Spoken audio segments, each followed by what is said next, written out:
ऊपर वाले, आखिर तो किस जन्म का बदला ले रहा है मुझसे। मेरा और मेरे बेटे का क्या कसूर है। बबली कबूतरी अपने बेटे बबलू को लिए तेज बारिश में उड़ रही थी।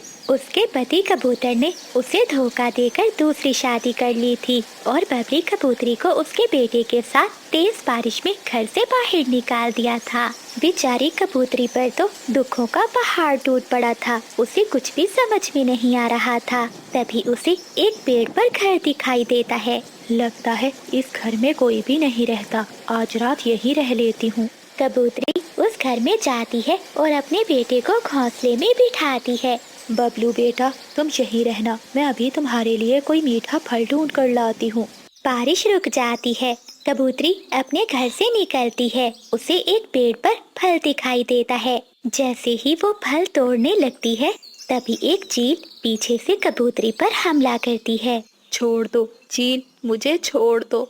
मेरा बेटा अकेला है, वो मर जाएगा। लेकिन चील कबूतरी पर दया नहीं करती और वो उसे मारकर खा जाती है। कोमल चिड़िया भोजन ढूंढकर अपने घर आती है। तभी उसे अपने घर में से बच्चे के रोने की आवाज सुनाई देती है। अरे ये क्या, मेरे घर में बच्चे के रोने की आवाज? ऐसा कहते हुए कोमल चिड़िया घर के अंदर जाती है। वो देखती है घोंसले में एक कबूतर का बच्चा बैठा हुआ है। बबलू बहुत छोटा था, वो अभी बोल नहीं सकता था, वो रो रहा था। चिड़िया उसे चुप कराने की कोशिश करती है। तभी वो देखती है कबूतर की आंखों से गिरने वाले आंसू सोने के मोती बन रहे थे। ये देखकर चिड़िया हैरान होती है। ए ऊपर वाले, ये कैसे हो सकता है? इस बच्चे की आंखों से गिरने वाले आंसू सोने के मोती बन रहे हैं। लगता है ये कोई अनाथ और जादुई बच्चा है। ए ऊपर वाले, तूने आज मेरी सुन ली। आज इस बच्चे को मेरी झोली में डालकर मेरे सभी दुखों को दूर कर दिया। ऐसा कहते हुए कोमल चिड़िया ऊपर वाले का धन्यवाद करती है। अगले दिन कोमल चिड़िया उन सोने के मोती को बेचकर अपने लिए एक नया घर खरीदती है। चिड़िया अब उस बच्चे की वजह से बहुत अमीर हो जाती है। एक दिन चिंकी तोती चिड़िया के दरवाजे पर आती है। चिड़िया बहन, दरवाजा खोलो। चिड़िया दरवाजा खोलती है। क्या हुआ तोती बहन, इतनी सुबह सुबह? चिड़िया बहन, क्या बताऊं, बुलबुल बहुत बीमार है। अगर वैद्य से उसका इलाज ना करवाया तो उसकी जान भी जा सकती है, लेकिन हमारे पास इलाज के लिए पैसे नहीं है। तोती के इतना कहते ही अंदर से बच्चे के रोने की आवाज आती है। तभी चिड़िया घर के अंदर जाती है और बबलू को चुप करवाने लगती है। पीछे तोती भी घर के अंदर चली जाती है।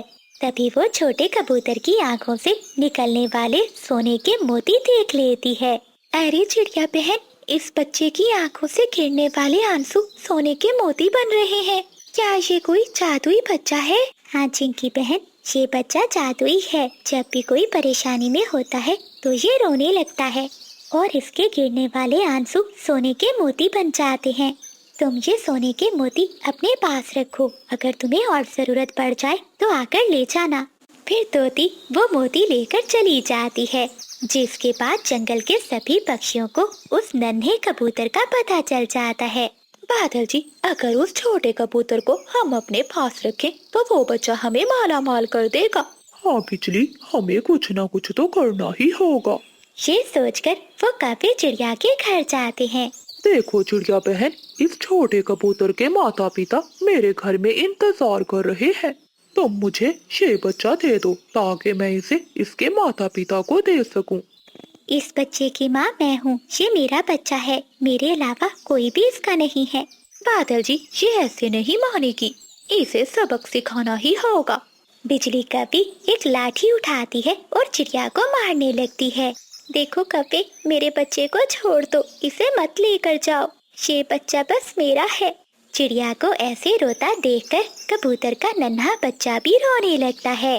तभी उसकी आंख से सोने के मोती गिरने लगते हैं, जिसे देखकर वो कभी चिड़िया को मारना बंद कर देती है और सोने के मोती उठाने लगती है। बिजली, ये तुम क्या कर रही हो? कुछ सोने के मोती मुझे भी दो। ऐसे वो पति पत्नी मोती इकट्ठे कर रहे होते हैं। तभी मौके का फायदा उठाकर चिड़िया लाठी उठा लेती है। रुको अब तुम दोनों, तुम्हारी हिम्मत कैसे हुई मेरे बच्चे को लेकर जाने की? ऐसा कहते हुए चिड़िया लाठी से उन कपों को खूब मारती है और उन्हें मार मार कर वहाँ से भगा देती है। बबलू बेटा, मुझे माफ कर दो, मैं तुम तक कोई भी दुख नहीं पहुँचने दूंगी। कोमल चिड़िया उस छोटे बच्चे को प्यार कर ही रही होती है, इतने में वहाँ बबली कबूतरी की आत्मा आ जाती है। चिड़िया बहन, तुम बहुत अच्छी हो। तुमने मेरे बेटे के दर्द को समझा और उसे अपने बेटे की तरह पाला। फिर बबली कबूतरी सारी बात चिड़िया को बताती है। कबूतरी बहन, आपके साथ बहुत बुरा हुआ। ये बच्चा अब केवल आपका नहीं, मेरा भी है। आपने इसे जन्म दिया है तो मैंने इसे पाला है। मुझे इसकी शक्तियों से कोई लालच नहीं है। क्या तुम मेरे बच्चे को एक साधारण बच्चा बना सकती हो?